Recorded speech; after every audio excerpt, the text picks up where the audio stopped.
దశరథుడు సామాన్యుడేం కాదు సుమ, ఆయన వంశం గురించి చెబుతున్నాను విను.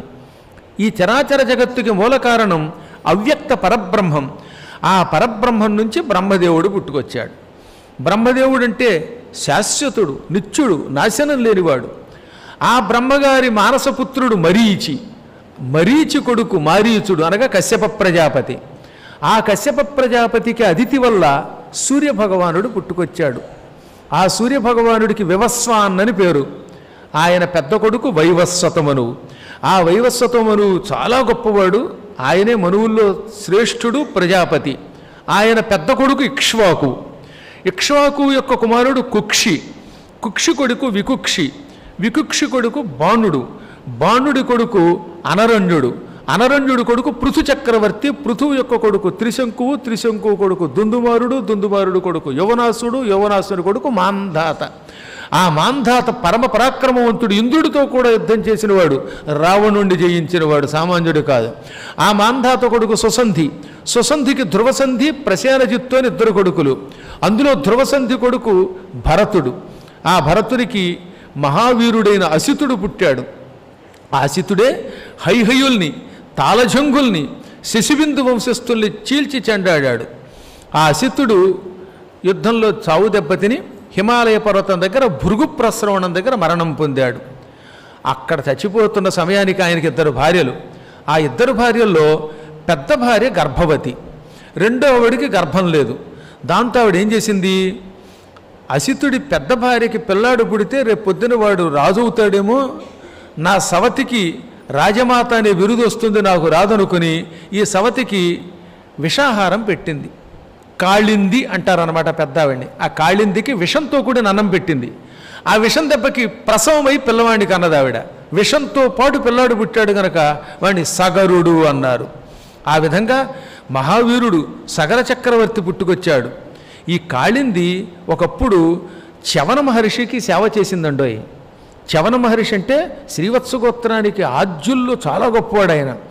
ఆ మహర్షికి సేవ చేస్తే ఆయన మెచ్చుకుని, నీకు సవతి విషం పెడుతుంది, అయినా ఆ విషం నీకు అమృతంలో అవుతుంది, నీకు బంగారం లాంటి కొడుకు పుడతాడు అని వరం ఇచ్చాట.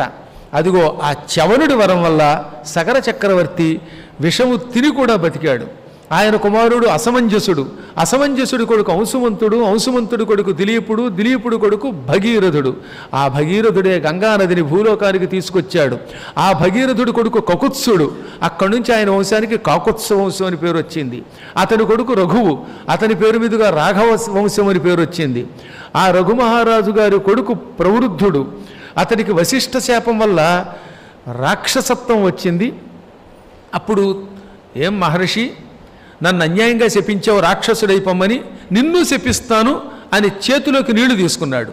అప్పుడు అతని భార్య అంది, వద్దండి, మీరు మహాత్ములు, గురువుగారిని శపించకూడదు అందట. ఎంత పాపం చేసినా గురువుని శపించకూడదు, అటువంటిది వశిష్ఠుడిని శపించడం ఏమిటి, తప్పు అనగా అప్పుడు ఆయన శాపం కోసం తీసుకున్న నీళ్లకి మంత్రం చదివి మంత్రశక్తి కలిగించేట. ఈ నీళ్లు చల్లితే వశిష్ఠుడికి శాపం తగులుతుంది. ఇప్పుడు భార్య వద్దంది. మంత్రం చదివి ఉండకపోతే ఈ నీళ్లు వెళ్ళి కమండలంలో పోసేవాడు. కానీ మంత్రం వల్ల దానికి శాపశక్తి వచ్చేసింది. ఏం చేయాలి, ఎవరి మీద వేసినా అవతల నాశనం అయిపోతారు. అందుకని ఆ నీళ్లు కాళ్ళ మీద చల్లుకున్నట్ట. గురువుగారిని శపించడం కోసం తీసుకున్న నీళ్లు మంత్రం ఉచ్చరించారు గనక ఎవరి మీద పోసిన అవతల వాళ్ళకి ప్రమాదం గనక నన్ను నేనే పాడు చేసుకుంటానని కాళ్ళ మీద చల్లుకుంటే ఆ కాళ్ళు మత్సలు ఏర్పడిపోయాయి ఆ మంత్ర ప్రభావంతో. అందుకని ప్రవృద్ధుడికి కల్మాషపాదుడని పేరు వచ్చింది. పాదాలు అలా అయిపోయాయిట. ఆయన కుమారుడు శంఖణుడు. ఆ శంఖణుడి కొడుకు సుదర్శనుడు. ఆయన కొడుకు అగ్నివర్ణుడు. అగ్నివర్ణుడు కొడుకు శీఘ్రగుడు. ఈ శీఘ్రగుడు కన్ను మూసి తెరిచేలోపు 1000 మైళ్ళు ప్రయాణం చేస్తాట. అంతటి వాడు గనక ఆయనకి శీఘ్రగుడు అని పేరు వచ్చింది. ఆయన కొడుకు మరువు. మరువు కొడుకు ప్రసుశుక్రుడు. ఆ ప్రసుశుక్రుడి కొడుకు అంబరీషుడు. అంబరీషుడు కొడుకు నహుషుడు. నహుషుడి కొడుకు యయాతి. యయాతి కొడుకు నాభాగుడు. ఈ యయాతి వేరండోయ్, చంద్రవంశం వాడు కాదు, మళ్ళీ ఇది వేరు. ఈ పేర్లు ఆ పేర్లు కన్ఫ్యూజ్ అవ్వద్దు. ఈ పేర్లు చాలా చోట్ల ఉంటాయి. ఆ నహుషుడు యయాతి అనేవాడిని కన్నాడు. యయాతి కొడుకు నాభాగుడు. ఆ నాభాగుడి కొడుకే అజి చక్రవర్తి. ఆ అజుడు కొడుకు ఈ దశరథుడు. దశరథుడు కుమారులు రామలక్ష్మణ భరత శత్రుఘ్నులు. ఇంత పరమ పవిత్ర వంశం కాబట్టి ఈ వంశం వాళ్ళకి మీరు పిల్లనివ్వడంలో మీకు ఏ విధమైన ఇబ్బంది లేదు. అసలు ఈ వంశం వింటేనే మనం పుణ్యాత్ములు అవుతాంటండి. పొద్దుటపూట ఈ పేర్లు తలుచుకుంటే సత్సంతానం కలుగుతుంది. లేదా మన పిల్లల దగ్గర ఈ పేర్లు వినిపిస్తే పిల్లలు బాగుపడతారు.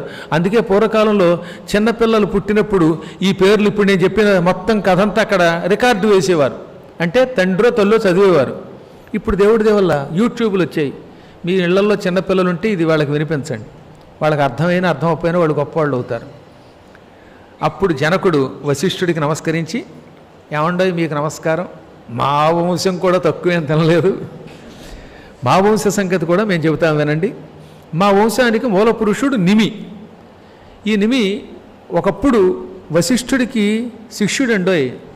క్లుప్తంగా ఇక్కడ చెబుతాను మీకు, ఇందులో రామాయణంలో ఇక్కడ చెప్పడు. కానీ నిమి చక్రవర్తి వశిష్ఠుడి చేత యజ్ఞం చేయిస్తున్నాడు. ఎందుకో వశిష్ఠుడు కోపం వచ్చింది, నువ్వు చచ్చిపోవని శపించాడు. దాంతో నిమి శరీరం విడిచిపెట్టేశాడు. వశిష్ఠుడిని నువ్వు శరీరం విడిచిపెట్టు అని శపించాడు. దాంతో వశిష్ఠుడు చచ్చిపోయి మళ్ళీ కుండలోంచి పుట్టాడని చెప్పాను కదా మీకు, కుంభసంభవుడు అయ్యాడు. వశిష్ఠుడు అంటే అలా పుట్టాడు. కానీ నిమి చక్రవర్తి ఏం చేశాడు, బ్రహ్మ దగ్గరికి వెళ్ళి శరీరం పోయింది, ఇప్పుడు నేను ఎలా ఉండను అంటే నువ్వు అందరి యొక్క రెప్పల్లో చేరు అన్నట్ట. అప్పటి నుంచి మనుషులకి రెప్పపాటు మొదలైంది. అంత పూర్వం మనకి రెప్పపాటు లేదు. నిమి అనేవాడు మన కళ్ళల్లో చేరటం వల్ల నిమిషము అంటే రెప్పపాటు వచ్చింది. ఇప్పుడు నిమి ఇక్కడ ఉన్నాడు మీ కళ్ళల్లో. అందుకే కొంతమంది అయితే ఎప్పుడు అలా వేసే ఉంచుతూ ఉంటారు. కొంచెం ఓవర్గా ఉన్నాడు అన్నమాట నిమి. మహాత్ముడు ఆయన, ధర్మాత్ముడు ఆయన. ఆయన కుమారుడు మిథి. అతడే ఈ మిథిలా నగరాన్ని నిర్మించాడు. అలా ఎందుకంటే ఈ పుత్రులు అలా అలా అలా దూరం దూరం అయిపోయి ఎన్నెన్నో సామ్రాజ్యాలు స్థాపించారు కదా. మొదట్లో ప్రారంభంలో అందరూ అన్నదమ్ములే, అందరూ అక్క చెల్లెళ్ళే. తర్వాత వరసల్లో తేడా వస్తాయి. ఆదిలో ఏముంటుంది, క్రమంగా ఆ మిథిలా నగరాన్ని